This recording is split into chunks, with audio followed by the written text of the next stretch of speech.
I love you, Papa. Thank you for introducing Roy to me. Thank you for not holding him to yourself. Thank you, Papa. I joined in 2022 Nsppd, mainly because there was pressure from my family. You need to get married. Why are you not bringing a man home? Stuff like that. So my motives for joining were biased. I just wanted to silence my family so that they stop disturbing me. But God had to do a lot of healing in me. He needed to work on my pride. I was easily offended, and I had issues with bitterness, anger. I would be easily triggered. So I think that is the reason why my testimony took too long from 2022 till now, because God had a lot of work to do on me. There was need of transformation of mindset, because I'm coming from a place where there's a lot of broken marriages. Initially, 2022, I just wanted to get married. I didn't even care whether it was going to last or not. So God needed to work on my mindset, change me so that I start thinking kingdom marriage. 2023, it was a year of healing. He healed the scars that I did not even know I had. He opened my eyes to see the mistakes I was making in my previous relationships. He told me that, oh, you need to avoid sex before marriage. I had to just walk in righteousness. Thank God for his grace. He helped me through it all. 2024, I came here looking for God, and I found love.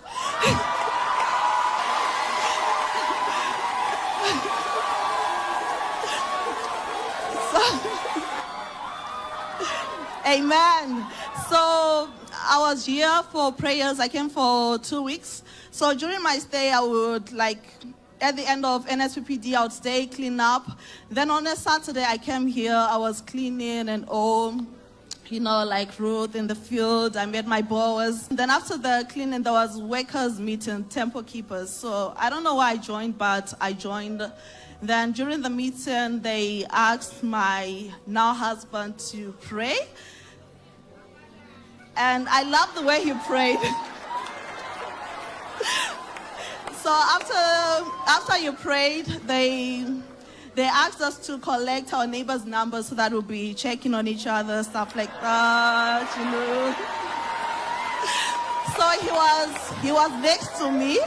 Then he asked for my number, but he didn't save it. The moment I said I'm from Mozambique, distance kind of scared him.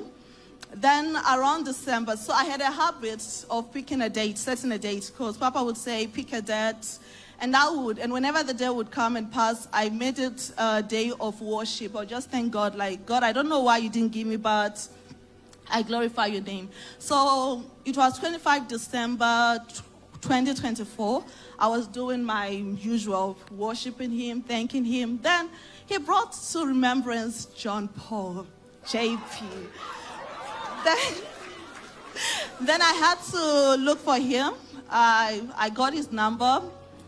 I chatted him up. Then the rest is history. So on 31 December, Papa released a word that this year you're going to have an evidence that God hears. You're going to get married. The name of your marriage will be called God Hears. And you will remember this night, oh, you will remember this night. Pastor Jerry said, on the 1st of January 2025, I will carry an evidence, and the name of the evidence shall be called God Hears.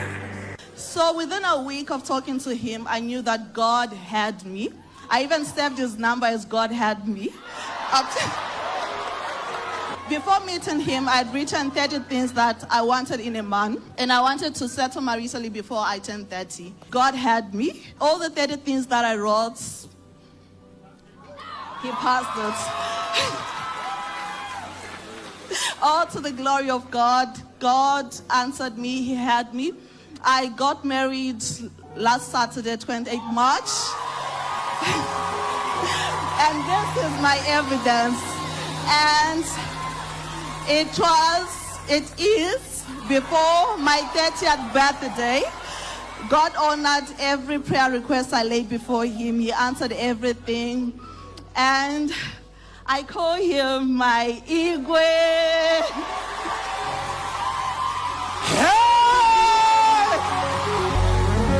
What God cannot do.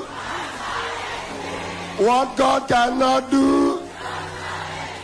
We dey pray. So I want to thank God for answering my prayer. I believe most of you can testify that God gave me the best. I don't even know if I'm deserving of it, but it can only be His grace and His mercy. He saw me. He answered every single prayer of mine. I came looking for God, and I found love. I found peace. I'm happy. And it can only be God. So, Papa, thank you so much. Through this ministry, you did something that I thought was impossible. Because in my family, we hardly have weddings. But I'm here. I wedded beautifully before my 30s, which is something beautiful. My people still can't believe it. And personally, I still can't believe it. I have to go through the videos over and over again because it feels like a dream. I still haven't come to the realization that this actually happened, and I'm forever grateful. May the Lord bless you. May the Lord bless you. My prayer for you is peace. Peace, Papa, because from this altar I got peace.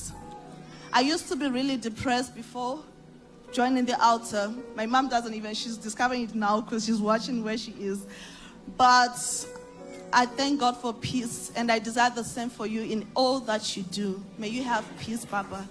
I love you so much, Papa.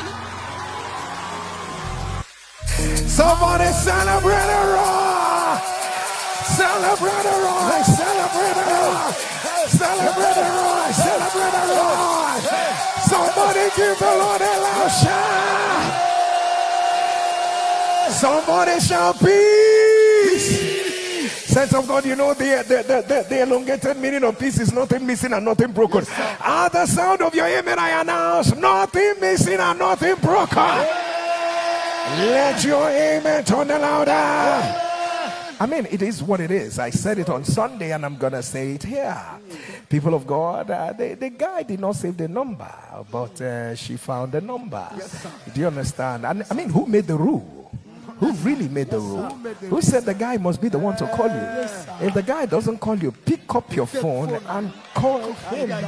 Do you understand what I'm saying? And then as soon as she made the call, she now called the guy. God hears me. Do you understand what I'm saying? So don't sit back and say, but Pastor, they have not called me.